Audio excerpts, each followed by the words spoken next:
अस्सलाम वालेकुम dear students. उम्मीद है कि आप सब खैरियत से होंगे। आज का जो हमारा टॉपिक है हमारे क्रिमिनल लॉ से रिलेटेड, जो कि सब्जेक्ट हमारा सेमेस्टर 2 का है 4 ईयर एलएलबी प्रोग्राम के मुताबिक। और आज का हमारा जो टॉपिक है वो punishments under Pakistan penal code कि ताज़ीरात पाकिस्तान में पनिशमेंट्स की कितनी काइंड्स जो है वो बयान की गई हैं। अब यहाँ पे पनिशमेंट से मुराद हमने सिर्फ और सिर्फ ये नहीं लेना कि यही पनिशमेंट की काइंड्स हैं जो ओवरऑल जो है वो इन्फ्लिक्ट की जाती हैं इन पाकिस्तान, बल्कि इससे मुराद ये है कि हमारा ये जो पाकिस्तान पीनल कोड है, जो हमारा ये ताज़ीरात पाकिस्तान है, इसमें पनिशमेंट्स की कितनी काइंड्स जो हैं वो दी गई हैं।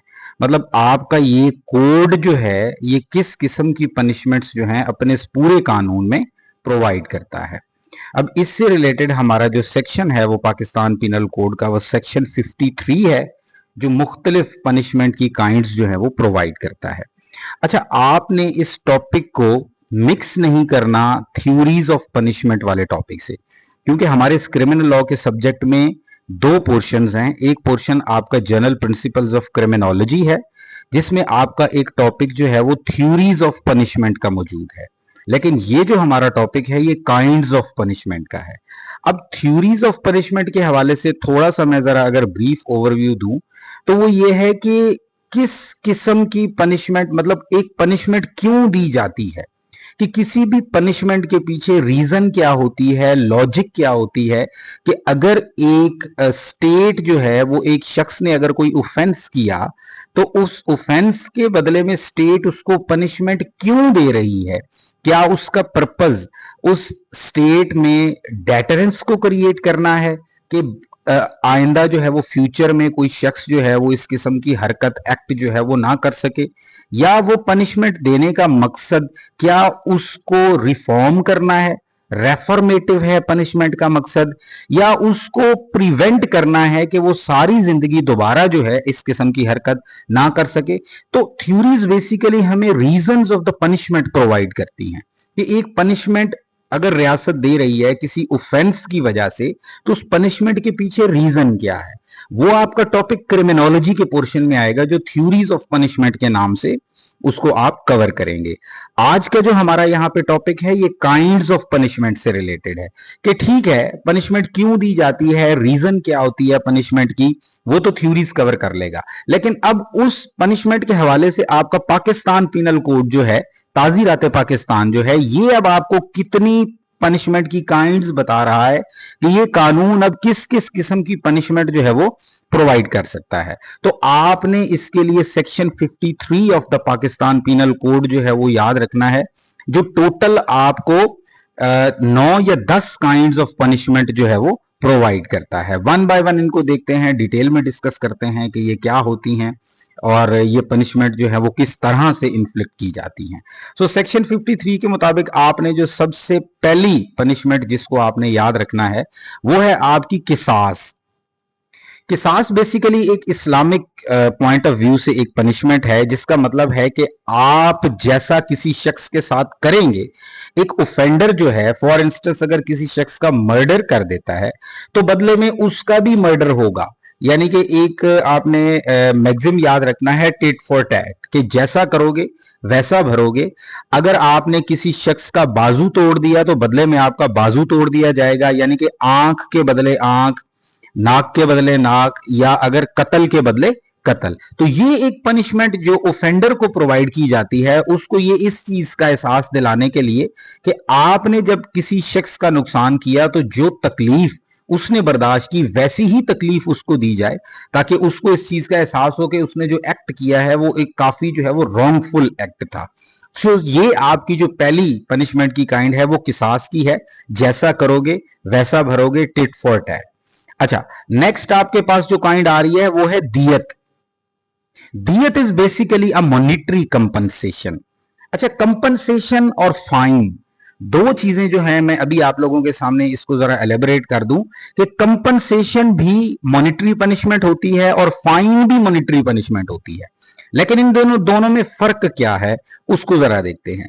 कंपनसेशन प्रोवाइड की जाती है legal heirs of the victim को, या फॉर एग्जांपल अगर विक्टिम जो है वो जिंदा है तो उसको अगर कोई अमाउंट एज ए कंपनसेशन पे की जा रही है तो ये अमाउंट जाती है उस या लवाहिकीन को या विक्टिम को जिस शख्स का नुकसान हुआ है। लेकिन इसी के बरक्स अगर आप फाइन को देखें तो फाइन भी कंपनसेशन है, फाइन भी मॉनिटरी पनिशमेंट है, लेकिन फाइन जो है वो विक्टिम को नहीं जाता, एक एग्रीव्ड पार्टी को नहीं जाता, बल्कि फाइन जो है वो रियासत को जाता है।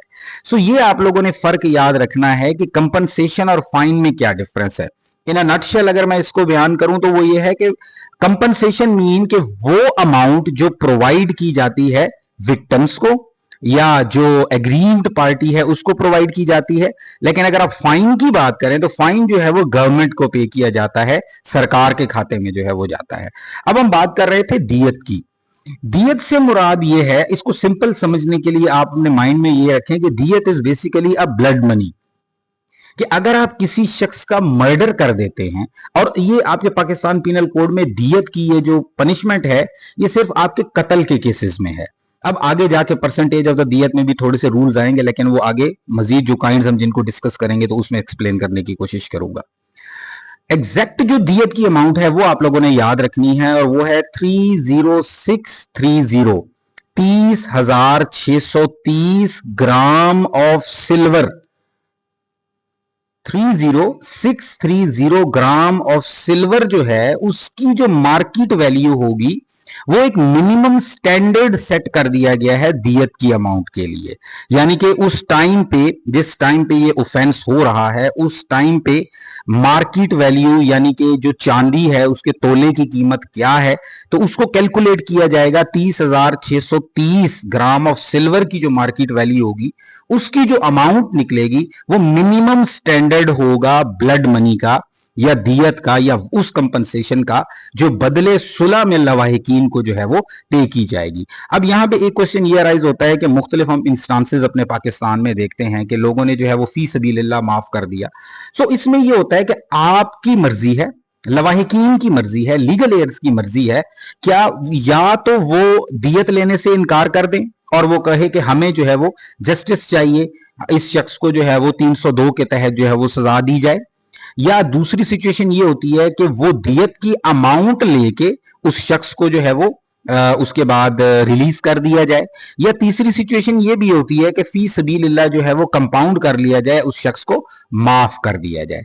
क्योंकि आप लोगों ने पाकिस्तान पीनल कोड के साथ साथ आपका ये जो पाकिस्तान पीनल कोड का जो प्रोसीजरल लॉ है सीआरपीसी उसको भी अपने माइंड में रखना है।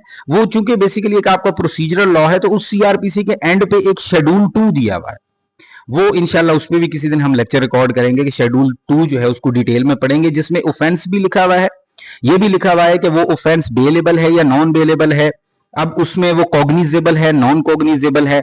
उसके साथ ये भी लिखा हुआ है कि आया वो ऑफेंस कंपाउंडेबल है या नॉन कंपाउंडेबल है।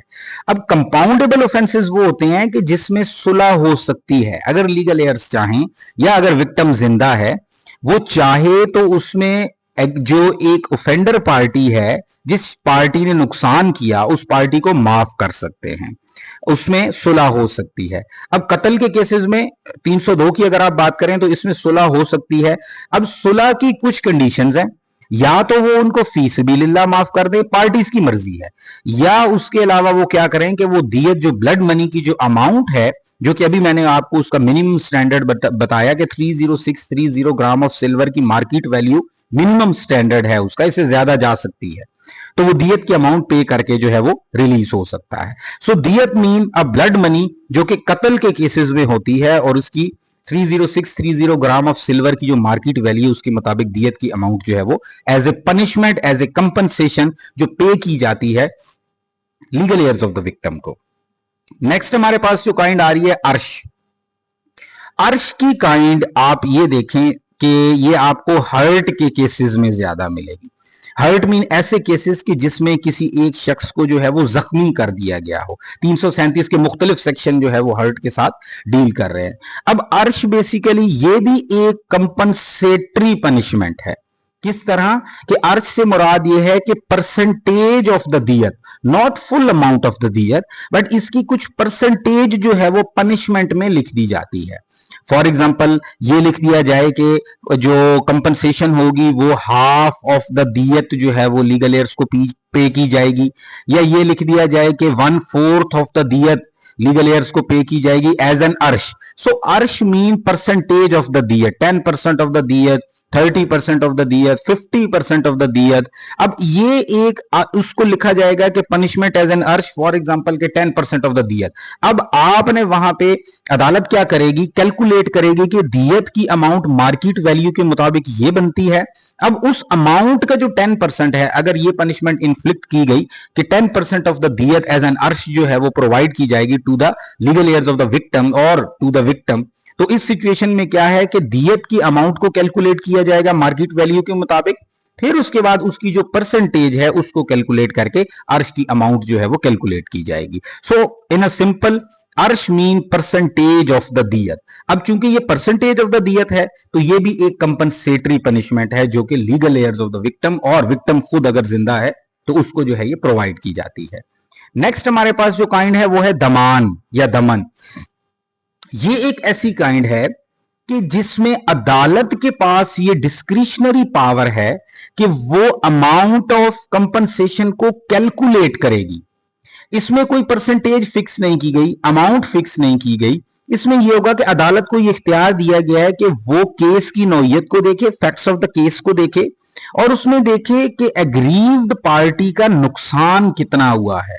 यहां पे वो खुद कैलकुलेट करेगी कंपनसेशन को, कि अगर फॉर एग्जांपल एक पार्टी का नुकसान जो है वो 10 लाख का नुकसान हो गया है तो अदालत इसको कैलकुलेट करेगी कि 10 लाख रुपए का नुकसान हुआ है, तो लिहाजा जो पार्टी ऑफेंडर पार्टी है वो एग्रीव्ड पार्टी को जो है वो 10 लाख रुपए एज ए कंपनसेशन पे करे। सो दमान ये होता है कि जिसमें अमाउंट ऑफ कंपनसेशन फिक्स नहीं होती, बल्कि अदालत ने डिटरमिन करना होता है कि कितनी अमाउंट जो है वो कितना लॉस हुआ और उस लॉस को क्योर करने के लिए कितनी अमाउंट जो है वो एग्रीव पार्टी को पे की जाएगी। सो दियत, अर्श, दामान, इन तीन में एक बिल्कुल ब्रीफ सा अगर मैं आपको एक फर्क बताऊं तो दियत की अमाउंट फिक्स है जो कि कत्ल केसेस में है, अभी मैंने आपको बता दिया 30630 ग्राम ऑफ सिल्वर की मार्केट वैल्यू के मुताबिक। अर्श की बात करें तो यह भी फिक्स्ड होता है बट परसेंटेज ऑफ द दियत, दियत की परसेंटेज। अच्छा, दमान की बात करें, दमान की वैल्यू फिक्स नहीं है, अदालत ने इस चीज को डिटरमिन करना है कि अग्रीव पार्टी का कितना नुकसान हुआ है और उस नुकसान के अजाले के लिए कंपनसेशन की अमाउंट जो है वो कितनी होनी चाहिए। सो दियत, अर्श, दमान, ये तीन आपकी वो काइंड्स ऑफ पनिशमेंट हैं जो आपके कंपनसेशन के साथ डील कर रही हैं, कंपनसेटरी पनिशमेंट के साथ डील कर रही हैं। और इन तीनों में जो अमाउंट एज ए पनिशमेंट जो ऑफेंडर पे करेगा वो गवर्नमेंट को पे नहीं करेगा, सरकार को पे नहीं करेगा, बल्कि जो एग्रीव्ड पार्टी है, चाहे वो लीगल एयर्स की सूरत में मौजूद हैं या चाहे वो विक्टिम खुद अपनी सूरत में मौजूद है, तो उनको जो है ये पे किया जाएगा। अच्छा जी, अब आपके सामने नेक्स्ट जो पनिशमेंट आ रही है वो आ रही है डेथ पेनल्टी। अच्छा, डेथ मीन सजाए मौत। यहां पे थोड़ी सी एक कंफ्यूजन अराइज होती है लॉ के स्टूडेंट्स के माइंड में कि किसास में भी तो डेथ पेनल्टी अवॉर्ड हो सकती है। फॉर एग्जांपल एक शख्स ने, ए ने अगर बी का मर्डर कर दिया तो बदले में उसको कत्ल कर दिया जाए तो ये किसास है, तो डेथ पेनल्टी को अलहदा से क्यों लिखा गया है? देखें, किसास की सजा सिर्फ और सिर्फ डेथ को कवर नहीं करती। अगर आपने किसी शख्स को जख्मी कर दिया तो बदले में आपको जख्मी कर देना उसी सिचुएशन में, उसी फेज में, तो वो कत्ल नहीं है बट किसास के तहत आपको सजा जो है वो दे दी गई। अच्छा, अब इसी तरह जरूरी नहीं है कि सिर्फ और सिर्फ कत्ल केसेस में ही सजाए मौत हो। अगर आप पाकिस्तान पीनल कोड को देखें तो अगर आप किडनैपिंग और अबडक्शन के चैप्टर में जाएं तो वहां पे यह है कि अगर आप किसी फीमेल को अगवा करते हैं तो उसकी एक दो कंडीशंस ऐसी हैं कि जिसमें आपको डेथ पेनल्टी तक अवॉर्ड की जाती है। अब उस सिचुएशन में उसने उस फीमेल का मर्डर नहीं किया, लेकिन उसको पेनल्टी जो है वो डेथ पेनल्टी अवॉर्ड की जा रही है। इससे भी आसान एग्जांपल ले लेते हैं कि if you are waging war against the integrity of Pakistan और अगेंस्ट पाकिस्तान, तो उस सिचुएशन में भी आपको डेथ पेनल्टी अवॉर्ड की जा सकती है। बट अब अगर आप साजिश कर रहे हैं अपनी ही रियासत के खिलाफ, मुल्क के खिलाफ, तो उस सिचुएशन में आपने किसी शख्स का मर्डर तो नहीं किया, लेकिन आपको जो सजा दी जाएगी वो डेथ पेनल्टी दी जाएगी। किसास में ये होता है कि आपको उसी तरह से कत्ल किया जाएगा जिस तरह आपने किसी शख्स को कत्ल किया, लेकिन डेथ पेनल्टी में ये होता है कि आपको सजाए मौत यानी कि फांसी की सजा दी जाती है, हैंग्ड टिल डेथ। वैसे आपको मर्डर नहीं किया जाता कि जिस तरह आपने किसी शख्स का मर्डर किया, बल्कि आपको फांसी की सजा दी जाती है। सो डेथ पेनल्टी और किसास में ये एक जो डिफरेंस है, इसको आप लोगों ने याद रखना है। अच्छा, अब आपके पास 3 काइंड्स मजीद आएंगी जो कि आपकी इंप्रिजनमेंट से रिलेटेड है। इंप्रिजनमेंट मीन कैद करना, 4 दीवारी में कैद कर देना। सबसे पहला इंप्रिजनमेंट फॉर लाइफ है, उम्र कैद, यानी कि सारी जिंदगी के लिए आपको कैद कर देना, उम्र कैद की सजा। अच्छा, अब सारी जिंदगी से मुराद यहां पे पाकिस्तान पीनल कोड में ऐसा नहीं है कि मरते दम तक, बल्कि ये 25 ईयर्स जो है वो इंप्रिजनमेंट, उसको उम्र कैद तस्वुर किया जाता है। अच्छा, अब ये तो समझ आ गई कि इंप्रिजनमेंट फॉर लाइफ जी, उम्र कैद 25 साल तक जो एक फिक्स की गई है, तो ये आपकी इंप्रिजनमेंट फॉर लाइफ में आ जाएगी। आगे मजीद इंप्रिजनमेंट की 2 काइंड्स आ रही हैं जो आपके पॉइंट नंबर 7 में आपको नजर आ रही होगी, जो कि उम्र कैद नहीं होती। इसके अलावा कैद, फॉर एग्जांपल 3 साल की कैद हो गई, 5 साल की कैद हो गई, 7 साल की कैद हो गई, या आपको जो है वो 14 साल की इंप्रिजनमेंट हो गई, तो वो आपकी इंप्रिजनमेंट फॉर लाइफ में काउंट नहीं होगी, बट वो इंप्रिजनमेंट होगी। अब इंप्रिजनमेंट की भी मजीद हमारे पास 2 काइंड्स जो है वो मौजूद है। एक को हम कहते हैं रिगरस इंप्रिजनमेंट और एक को हम बोलते हैं सिंपल इंप्रिजनमेंट। आप लोगों ने वर्ड सुना होगा कैदे बा मुशक्कत। अच्छा, आपकी इंप्रिजनमेंट के साथ साथ अगर हार्ड लेबर भी है, यानी कि आपको कैद भी है और साथ साथ आपको मुशक्कत भी करनी है, आपसे काम भी करवाया जाएगा, हार्ड लेबर भी आपसे लिया जाएगा, तो ऐसी इंप्रिजनमेंट को हम कैदे बा मुशक्कत, फॉर एग्जांपल 5 साल के लिए कैदे बा मुशक्कत, 5 year imprisonment as a rigorous imprisonment, तो वो आपकी कैदे बा मुशक्कत रिगरस इंप्रिजनमेंट में फॉल कर जाएगा। अच्छा, एक आपकी सिंपल इंप्रिजनमेंट जिसमें कोई हार्ड लेबर नहीं होता, कोई किसी किस्म की मुशक्कत नहीं करवाई जाती, बट आपको सिंपली कैद कर लिया जाता है। सो इंप्रिजनमेंट की 2 kinds, rigorous imprisonment with hard labour जिसको हम कैदे बा मुशक्कत बोलते हैं, उसके अलावा आपकी सिंपल इंप्रिजनमेंट है जिसमें जस्ट इंप्रिजनमेंट है, किसी किस्म की कोई हार्ड लेबर या मुशक्कत उसमें मौजूद नहीं है। नेक्स्ट आपकी काइंड जो है 4 feature of property. 4 feature of property से मुराद यह है कि प्रॉपर्टी को जब्त कर लेना, अटैच कर लेना, कुर्क कर लेना, आपकी प्रॉपर्टी आपसे हथिया लेना। अब प्रॉपर्टी 2 तरह की होती है आपके पाकिस्तान पीनल कोड की, इवन एक्सप्लेनेशन क्लॉज को भी अगर आप देखें तो उसमें बताया गया है कि एक आपकी मूवेबल प्रॉपर्टी है, एक आपकी इमूवेबल प्रॉपर्टी है। मूवेबल प्रॉपर्टी मीन कि जो मूव कर सकती है, सिंपल, और इमूवेबल प्रॉपर्टी वो है कि anything which is attached with an अर्थ, हर वो चीज जो अर्थ के साथ अटैच है, जो मूव नहीं कर सकती। फॉर एग्जांपल स्टैंडिंग क्रॉप्स हैं, ट्रीज हैं, बिल्डिंग है, इवन जमीन है, प्लॉट है, वो सारी की सारी चीजें अटैच विद एन अर्थ हैं। तो हर वो प्रॉपर्टी जो अटैच विद एन अर्थ होगी उसको हम इमूवेबल प्रॉपर्टी जो है वो कंसिडर करेंगे। तो यहां पे एक पनिशमेंट ये दी जाती है कि आपकी प्रॉपर्टी को कुर्क कर लिया जाता है, अटैच कर लिया जाता है। अच्छा, उसके बाद नेक्स्ट जो आपके पास काइंड आ रही है फाइन। ये मैंने अभी आपको ऊपर डिटेल में भी बता दिया कि फाइन वो होता है कि आपने अमाउंट पे करनी है, आपको सजा के तौर पे अमाउंट पे करनी पड़ेगी, लेकिन वो अमाउंट अगर तो लीगल एयर्स को जा रही है तो वो कंपनसेशन में फॉल कर जाएगी, लेकिन अगर वो अमाउंट सरकार को जा रही है, स्टेट को जा रही है, स्टेट की ट्रेजरी में वो पैसा जा रहा है, तो उसको हम फाइन बोलेंगे। तो ये डिफरेंस आप लोगों ने कंपनसेशन और फाइन का अपने माइंड में रखना है। फाइन की अमाउंट जो है वो सेक्शन टू सेक्शन वेरी करती है, ऑफेंस टू ऑफेंस वेरी करती है। कहीं पे पनिशमेंट के साथ मैंडेटरी कर दिया गया है कि फाइन लाजमी होगा, कहीं पे पनिशमेंट के साथ डिस्क्रिशनरी पावर दे दी गई है कि फाइन भी किया जा सकता है इंप्रिजनमेंट के अलावा। अब बट अगर आप दियत अर्श दामान को देखें तो ये पनिशमेंट्स आपकी कंपनसेटरी पनिशमेंट हैं, जिसमें अब कुछ में अमाउंट कंपनसेशन की फिक्स कर दी गई है, लेकिन एक काइंड में जो है वो कंपनसेशन के अमाउंट को फिक्स नहीं रखा गया और वो दामान है। दियत और अर्श में जो है वो अमाउंट ऑफ कंपनसेशन को फिक्स कर दिया गया है। So fine is also an amount. अब कुछ सेक्शन आप देखेंगे कि जहां पे फाइन की अमाउंट को फिक्स भी कर दिया गया है, लेकिन कुछ सेक्शन में आप लोग ये देखेंगे कि फाइन की अमाउंट को फिक्स नहीं किया गया, बल्कि अदालत को ये इख्तियार दिया गया कि फाइन की अमाउंट जो है उसको वो डिटरमिन कर ले। तो ऐसी सिचुएशन में सिर्फ एक ही फर्क है कि फाइन जो है वो गवर्नमेंट ट्रेजरी में जाएगा, वो लीगल एयर्स उसमें जो है वो इन्वॉल्व नहीं होते उस अमाउंट में।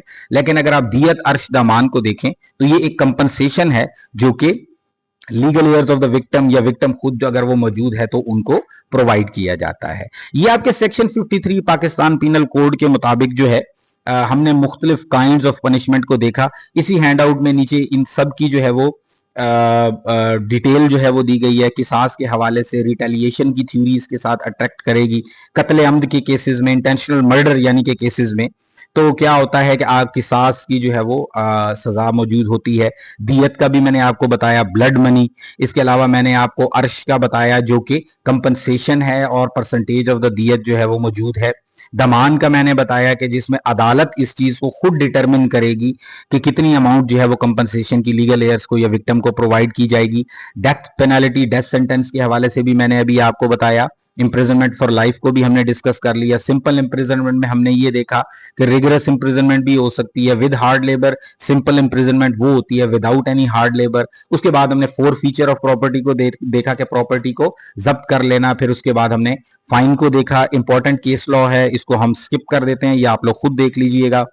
अच्छा, अब इससे रिलेटेड कुछ सेक्शंस जो हैं, 3 सेक्शंस ऐसे हैं आपके पाकिस्तान पीनल कोड में जो आई थिंक उनको डिस्कस करना, उनको समझना जरूरी है being a student of law. एक वर्ड है जी कम्यूटेशन ऑफ पनिशमेंट। कम्यूटेशन से मुराद ये है कि सजा में तब्दीली करना। लेकिन अगर आप इन सेक्शंस को देखें तो इनमें तब्दीली से मुराद उनकी कमी की गई है। अच्छा, वेरिएट करना, कमी करना, रिवाइज करना। अब इस सिचुएशन में यह है कि फॉर एग्जांपल अगर एक शख्स को सजाए मौत का हुक्म हुआ है तो उसमें कम्यूटेशन ये हो सकती है कि उसकी सजाए मौत को तब्दील कर दिया जाए उम्र कैद में, या फॉर एग्जांपल यानी कि 25 साल जो लाइफ इंप्रिजनमेंट है उसमें तब्दील कर दिया जाए। इसी तरह अगर आप देखें, अगर किसी शख्स को लाइफ इंप्रिजनमेंट की सजा दी गई है तो उसको तब्दील किया जा सकता है 14 साल कैद में। फॉर एग्जांपल अगर किसी को सजा जो है वो रिगरस इंप्रिजनमेंट है तो उसको कन्वर्ट किया जा सकता है सिंपल इंप्रिजनमेंट में। So that concept is amount to the commutation of punishment. अच्छा, 3 सेक्शंस हैं आप लोगों ने याद रखने हैं, 54, 55 और 55A। अच्छा, ऊपर जो हमारा काइंड्स ऑफ पनिशमेंट के साथ जो डील कर रहा था वो आपका सेक्शन 53 था of the Pakistan penal code. उसके अलावा जो फर्दर 3 सेक्शंस हैं, सेक्शन 54, 55, 55A, ये आपके डील कर रहे हैं commutation of sentence of death के साथ, कम्यूटेशन ऑफ पनिशमेंट के साथ, यानी कि सजा में जो है वो तब्दीली करना या कमी कर देना। वन बाय वन इनको देखते हैं कि ये सेक्शन जो है वो क्या कहते हैं। सेक्शन 54 है जी commutation of sentence of death, कि अगर किसी शख्स को सजाए मौत का हुक्म हुआ है तो उसकी डेथ पेनल्टी को कम्यूट करना किसका इख्तियार है, क्या उसकी कंडीशन है और किस सिचुएशन में डेथ पेनल्टी की अगर सजा हुई भी है तो वो किस कंडीशन पे उसको कम्यूट किया जा सकता है, अदरवाइज उसको कम्यूट नहीं किया जा सकता। यहां पे बात हो रही है कि अगर किसी ऑफेंडर को सजाए मौत की सजा हो चुकी है और उसकी सजा में अगर वेरिएशन करनी है, कम्यूटेशन करनी है, तो वो किस तरह होगी। इसको जरा रीड करते हैं। In every case in which sentence of death shall have been passed, हर वो केस के अगर उसमें डेथ पेनल्टी अवॉर्ड कर दी गई है, अभी केस चल नहीं रहा बल्कि डेथ पेनल्टी अवॉर्ड कर दी गई है और उसकी सजा जो है वो अब एग्जीक्यूट होना बाकी रह गई है, अदालत ने सजा मौत का हुक्म दे दिया है, उसकी एग्जीक्यूशन जो है अभी बाकी है, तो the federal government and the provincial government of the province within which the offender shall have been sentence, वफाकी हुकूमत और सूबाई हुकूमत। कौन सी सूबाई हुकूमत? कि वो सूबाई हुकूमत के जिस सूबे में उस ऑफेंडर को सजा हुई है। अगर उसने जुर्म पंजाब में किया है तो पंजाब में उसको सजा हुई है, तो यहां पे हुकूमत पंजाब की बात हो रही है। फेडरल गवर्नमेंट तो उसमें पूरे का पूरा पाकिस्तान आ जाएगा। यानी कि अगर किसी शख्स को सजाए मौत का हुक्म हो चुका है, उसके बाद वफाकी हुकूमत भी और सूबाई हुकूमत भी दोनों के पास ये इख्तियार है कि वो उसकी सजा में कमी कर सकते हैं या उसकी सजा को चेंज कर सकते हैं। आगे देखते हैं जी, may without the consent of the offender. इसमें वो जो कैदी है, जो ऑफेंडर है, उसकी कॉन्सेंट नहीं जरूरी, ऐसा नहीं है कि कैदी से पूछा जाएगा कि भाई हम आपकी सजा में कमी कर रहे हैं तो क्या आपको मंजूर है कि हम आपकी सजा में कमी कर दे। So consent of the offender is not required.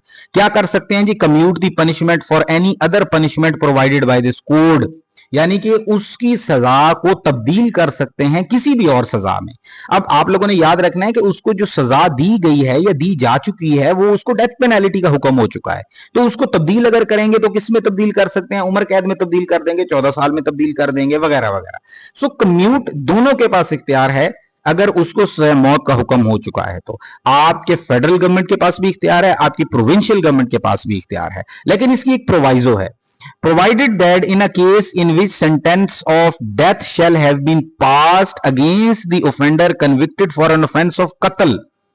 लेकिन अगर किसी ऐसे शख्स को डेथ पेनल्टी अवार्ड हुई है कि उसने कत्ल का जुर्म किया था, क्योंकि देखिए ना कत्ल के बदले में भी तो डेथ पेनल्टीज अवार्ड होती हैं, तो अगर एक शख्स को डेथ पेनल्टी अवार्ड हुई किस जुर्म में कि उसने कत्ल किया था, such sentence shall not be commuted without the consent of the heirs of the victim। तो उसकी सजा को आपकी फेडरल गवर्नमेंट हो चाहे आपकी प्रोविंशियल गवर्नमेंट हो, वो जो विक्टिम्स के जो लीगल एयर्स हैं, जो उसके लवाहिकीन हैं, जो वारिसान हैं, उनकी मर्जी के बगैर उसकी सजा में कमी नहीं की जा सकती।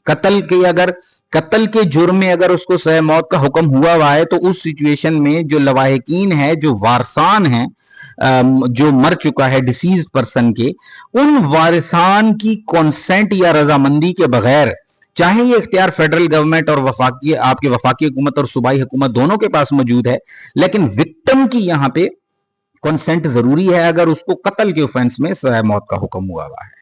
उसके बाद नेक्स्ट सेक्शन की तरफ चलते हैं, सेक्शन 55। फर्क सिर्फ और सिर्फ इतना है कि सेक्शन 54 डील कर रहा था कि अगर सजाए मौत का हुक्म हो जाए, आपका सेक्शन 55 डील कर रहा है कि अगर किसी शख्स को उम्र कैद का हुक्म हो जाए तो ऐसी सिचुएशन में भी सजा में वेरिएशन लाई जा सकती है, उसमें कमी की जा सकती है। इसको जरा रीड करते हैं। In every case in which sentence for life imprisonment of life shall have been passed, the provincial government of the province within which the offender shall have been sentenced।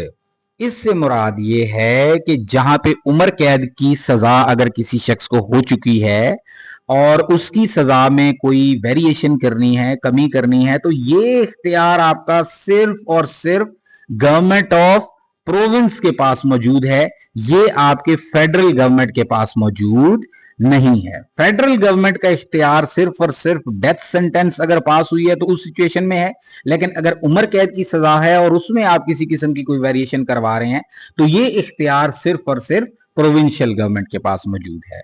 Without the consent of the offender, इसमें भी offender की consent जरूरी नहीं है।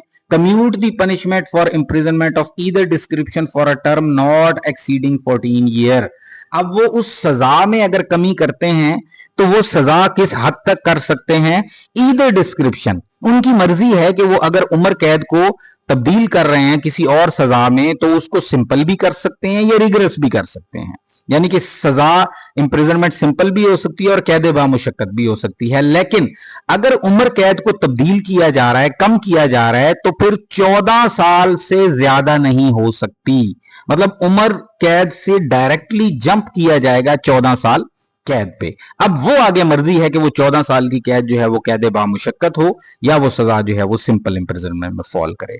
अच्छा, यहां पे इसका भी एक प्रोवाइजो है, provided that in a case in which sentence for imprisonment of life shall have been passed against the offender convicted for an offence punishable under chapter 16, कि अगर किसी शख्स को उम्र कैद की सजा हुई है उस ऑफेंस के लिए कि जो कि पाकिस्तान पीनल कोड के चैप्टर 16 में फॉल करता है।